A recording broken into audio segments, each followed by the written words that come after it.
యుగంలో ఏది నిజం ఏది అబద్ధం అన్నది కనిపెట్టడం సవాల్గా మారింది.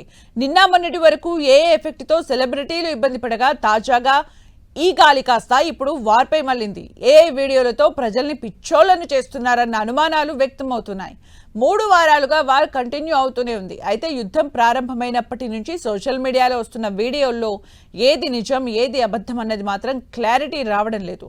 వార్కు సంబంధించిన వీడియోలు సోషల్ మీడియాలో వైరల్గా మారడం ఓ ఎత్తైతే ఏకంగా ఆ దేశాధినేతలే చనిపోయారంటూ వస్తున్న వార్తలు సోషల్ మీడియాలో మరింత రచ్చరాజేస్తున్నాయి.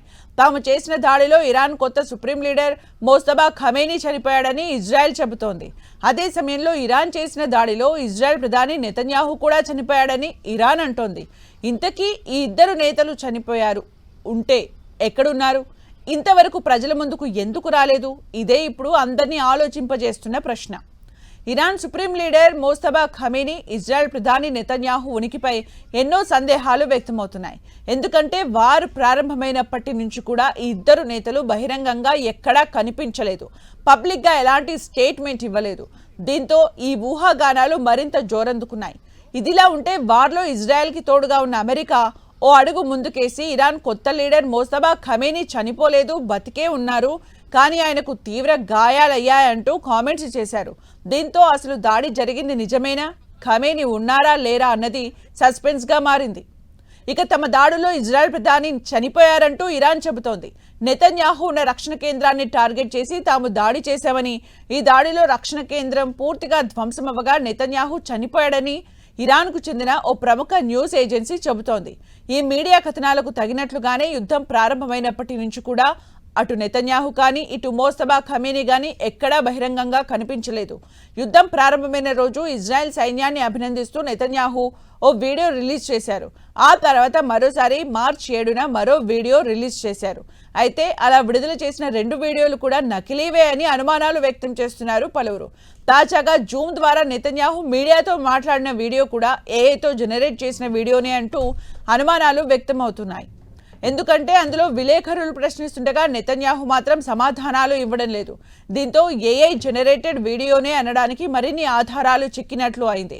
ఇక తాజాగా ఇరాన్ రాజధాని టెహ్రాన్లో వేలాది మంది ప్రజలు, నేతలు సెంట్రల్ స్క్వేర్ ప్రాంతంలో పాలస్తీనులకు సంఘీభావంగా ఇజ్రాయెల్ నాశనం కావాలంటూ ఇరాన్ నిర్వహించిన ర్యాలీలో ఇజ్రాయెల్ చెప్పి మరీ దాడి చేసింది. ఆ సమయంలో ఎవ్వరికీ ఎలాంటి ప్రమాదం అయితే జరగలేదు. కానీ దాడి జరిగిన తర్వాత కూడా మోస్తబా ఖమేనీ బయటకు వచ్చి ఎలాంటి రియాక్షన్ ఇవ్వలేదు. దీంతో అసలు వీరిద్దరు ఉన్నారా, ఉంటే ఎక్కడున్నారు, ప్రజల ముందుకు బహిరంగంగా ఎందుకు రావడం లేదన్నది ఆసక్తికరంగా మారింది. దాడులు ప్రతి దాడులతో పశ్చిమాసియా అట్టుడికిపోతుంది. ఇరాన్ ఆర్థిక వెన్నెముకగా ఉన్న ఖర్గ్ ఐలాండ్లో సైనిక స్థావరాలన్నీ తుడిచిపెట్టుకుపోయాయన్న ట్రంప్ కామెంట్స్ పై ఇరాన్ స్పందించింది. ఖర్గ్ ఐలాండ్ పై దాడిని తీవ్రంగా ఖండించింది ఇరాన్. అదే సమయంలో అమెరికాకు వార్నింగ్ ఇచ్చింది ఇరాన్. అమెరికా చమురు సదుపాయాలను బూడిద చేస్తామంటూ హెచ్చరించింది.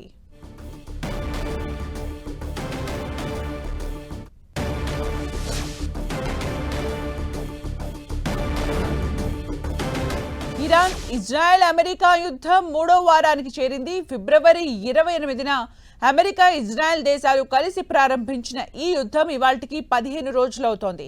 15వ రోజు కూడా మిడిల్ ఈస్ట్ లో వార్ కంటిన్యూ అవుతూనే ఉంది. ఇరాన్లోని కీలక లక్ష్యాలే టార్గెట్ గా అమెరికా, ఇజ్రాయెల్ దాడులు కొనసాగిస్తోంది. ఇరాన్ రాజధాని టెహ్రాన్ పై ఇజ్రాయెల్ నిప్పుల వర్షం కురిపిస్తోంది. ఓవైపు ఇరాన్ పై విరుచుకుపడుతున్న ఇజ్రాయెల్ అటు లెబనాన్ పై కూడా దాడులు కంటిన్యూ చేస్తోంది. అటు అమెరికా కూడా దాడులు కంటిన్యూ చేస్తూనే ఉంది. తాజాగా ఇరాన్లోని ఖర్గ్ ఐలాండ్ పై అమెరికా దాడులు చేసింది. అటు ఇరాన్ కూడా ఏమాత్రం తగ్గడం లేదు. వార్ విషయంలో వెనక్కి తగ్గే ప్రసక్తే లేదని చెబుతోంది.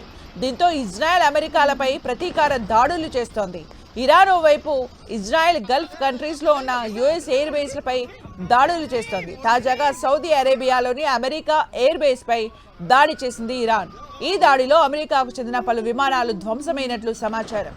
అటు గల్ఫ్ యుద్ధంలో కీలక పాత్ర పోషిస్తున్న అమెరికాకు చెందిన విమాన వాహన నౌక యుఎస్ఎస్ అబ్రహం లింకన్ పై క్షిపణులు, డ్రోన్లతో అటాక్ చేసినట్లు ఇరాన్ ప్రకటించింది. అయితే ఇరాన్ ప్రకటనను అమెరికా తోసిపుచ్చింది. ఇరాన్ పై అమెరికా చేస్తున్న ఆపరేషన్ ఎపిక్ ఫ్యూరీకి ఈ అబ్రహం లింకన్ నౌక మద్దతు ఇస్తూనే ఉందని పేర్కొంది. అటు ఇరాన్ జరిపిన దాడులో ఇజ్రాయెల్లో 15 మంది మరణించారని, 2000 మందికి పైగా గాయాలయ్యాయని ఇరాన్ ప్రకటించింది. అటు ఇప్పటి వరకు జరిగిన యుద్ధంలో ఇరాన్కు తీవ్ర నష్టం మిగిల్చింది. ఫిబ్రవరి 28 నుంచి అమెరికా, ఇజ్రాయెల్, ఇరాన్పై జరిపిన దాడుల్లో ఇప్పటి వరకు దాదాపు 1444 మంది చనిపోయినట్లు ఇరాన్ ఆరోగ్య శాఖ మంత్రి తెలిపారు.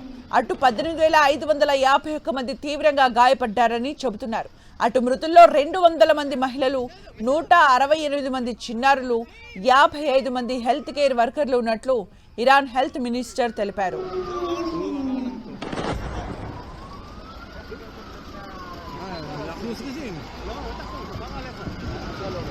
Lovely.